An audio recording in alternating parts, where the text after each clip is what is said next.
प्रधानमंत्री नरेंद्र मोदी ने आज दिल्ली के विज्ञान भवन में आचार्य विद्यानंद जी महाराज की शताब्दी समारोह का उद्घाटन किया। इस अवसर पर जैन समुदाय ने पीएम मोदी को धर्म चक्रवर्ती की उपाधि से सम्मानित किया है।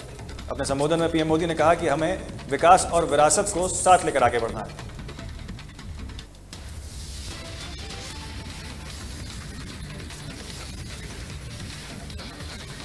पंजाब सरकार ने ड्रग्स नेटवर्क और भ्रष्टाचार पर शिकंजा कसते हुए बड़ा एक्शन लिया है। 3 डिप्टी सुपरिटेंडेंट और 2 असिस्टेंट सुपरिटेंडेंट समेत 25 जिला कर्मचारियों को सस्पेंड कर दिया गया है। जेलों में ड्रग्स और भ्रष्टाचार की शिकायत मिलने के बाद बड़ी कार्रवाई पंजाब पुलिस की।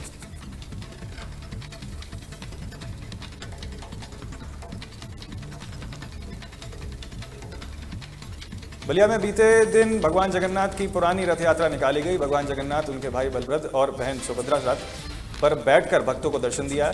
लोग डमरू बजाकर नाचे, महिलाओं ने भजन किए।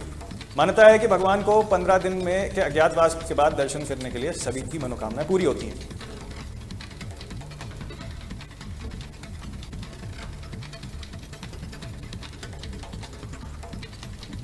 मथुरा के थाना जैन के सामने कबाड़ में खड़े खाली टैंकर में हाईटेंशन लाइन का तार गिरने से आग लग गई। फायर ब्रिगेड की 2 गाड़ियों ने मौके पर पहुंचकर आग पर काबू पाया। गनीमत यह रही कि इस समय राहत बुझाव दिया गया था, वरना अब आसपास खड़े अन्य वाहन भी चपेट में आ सकते थे।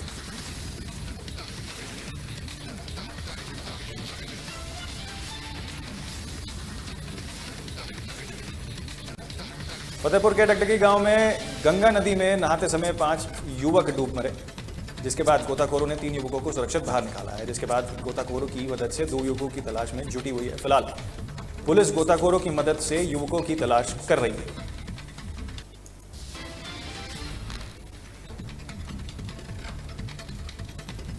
फतेहपुर में गंगा नदी के नहाते समय डूबते युवकों के शव 18 घंटे चले रेस्क्यू ऑपरेशन के बाद बरामद किए गए हैं। हादसे में कल गोताखोरों ने 3 युवकों को सुरक्षित बाहर निकाला था।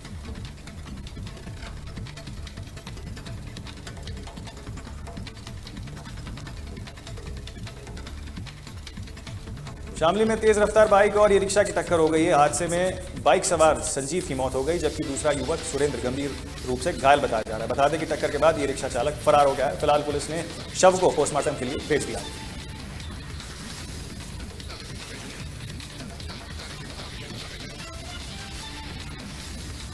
यूपी के शामली में बिजली बिल जमा न करने पर कनेक्शन काटने पर पहुंचे बिजली विभाग अधिकारियों से दबंगों ने मारपीट करी। वायरल वीडियो में आरोपी गाली देते और मारपीट करते नजर आ रहा है। वहीं बिजली विभाग के अधिकारियों की तहरीर पर पुलिस ने मामला दर्ज कर जांच शुरू कर दी।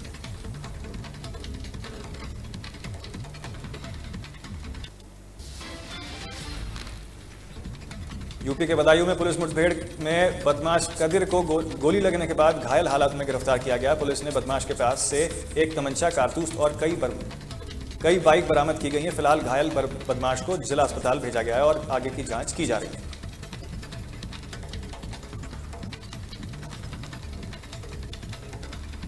यूपी के हरदोई में संडीला पुलिस ने लखनऊ और हरदोई के बाइक चोर करने वाले शातिर गिरोह का भांडाफोड़ किया है, जहां पर चोरी करते गुड्डू को गिरफ्तार कर लिया गया है। पुलिस ने उसके पास से चोरी की 10 मोटरसाइकिल बरामद की है। वहीं पुलिस अब उसके बाकी साथियों की तलाश में जुटी है।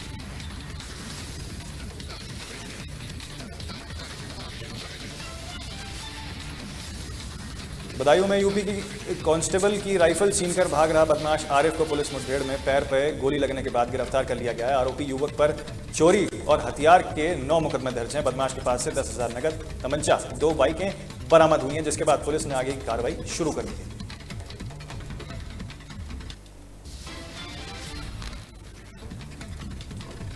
हरदोई के तहसील प्रशासन ने खलिहन जमीन पर अवैध खेती की शिकायत मिलने के बाद कार्रवाई की है। राजस्व टीम और पुलिस बल की मौजूदगी में अवैध रूप से बोई गई फसल को जोता गया, जिसके बाद ग्रामीणों को चेतावनी दी गई है कि दोबारा ऐसा करने पर मुकदमा दर्ज होगा।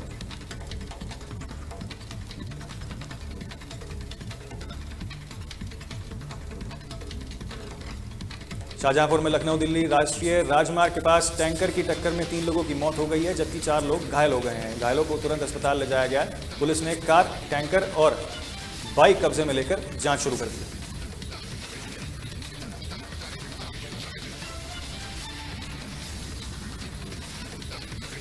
यूपी के कौशंबी में एक गांव में गिट्टी रखने से मना करने को लेकर विवाद बढ़ गया। आरोपी सोबू समेत 2 लोगों पर कुल्हाड़ी और डंडे से भाइयों पर हमला किया, जिसके बाद गंभीर रूप से घायल दोनों भाइयों को ग्रामीणों ने बचाकर जिला अस्पताल पहुंचाया। पुलिस ने तहरीर लेकर जांच शुरू कर दी है।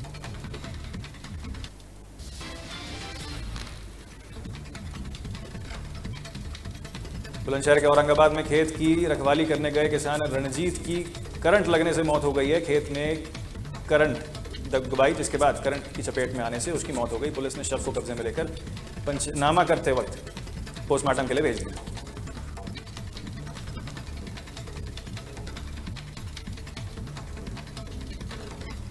फिलहाल के लिए सुपरफास्ट खबरों में इतना ही। बाकी तमाम खबरों के लिए आप देखते रहिए सिर्फ तहलका डिजिटल। नमस्कार।